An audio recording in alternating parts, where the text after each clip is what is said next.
Okay, here we are at week 5, and we're coming to that point where we take the data that we've gathered, we do the analysis of that data, and then we summarize that in making the decisions that we need to. And I thought about a PowerPoint for this, and I thought about how this is maybe as much of an art as a science, so I want to talk around the topic a bit and see if it's able to provide some insights.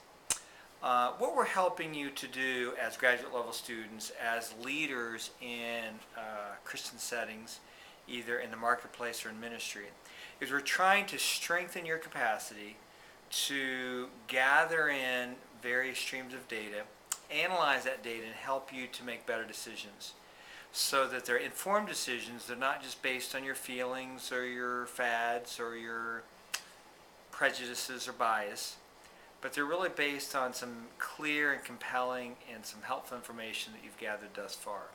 So that's really the goal that we have.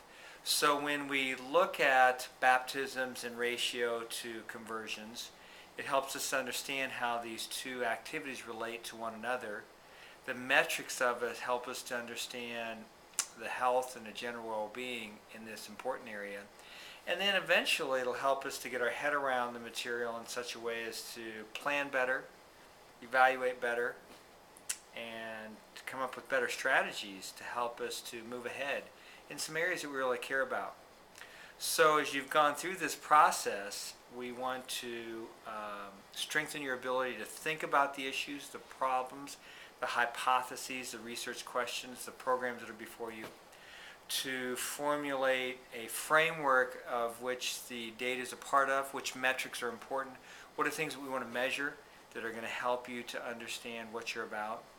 We do the analysis with Excel or with a statistics package or with qualitative research tools. And then we step back and ask ourselves, what's the data tell us? And here's where the discipline needs to come into place. You need to be disciplined in such a way that you can actually listen to the insights of the data. Not just to have already decided ahead of time what your conclusions are, merely collect the data to reinforce your bias, and then to publish your reports as though they are somehow helpful and insightful.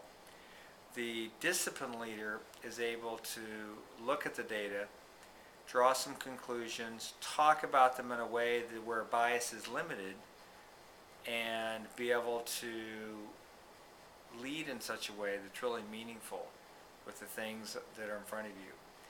Don't underestimate how much pressure there will be on all of us to bias those conclusions, to support our prejudices, to reinforce our previous decisions, and to not be sound and discerning in the conclusions.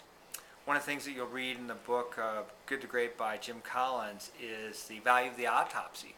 Go back past tense, look at the data, and ask ourselves what went right, what went wrong, and to develop that as a regular discipline. It's an art, it's a science, it's a lifestyle, it's a leadership trait, and we believe that in the complex settings in which we lead today, it's just essential. So hopefully that's helpful as you look at your situation, at your project, things you care about. Not only will you come to some important decisions, but you'll have built some capacity, you'll have learned some process that will help you to do that better in the future.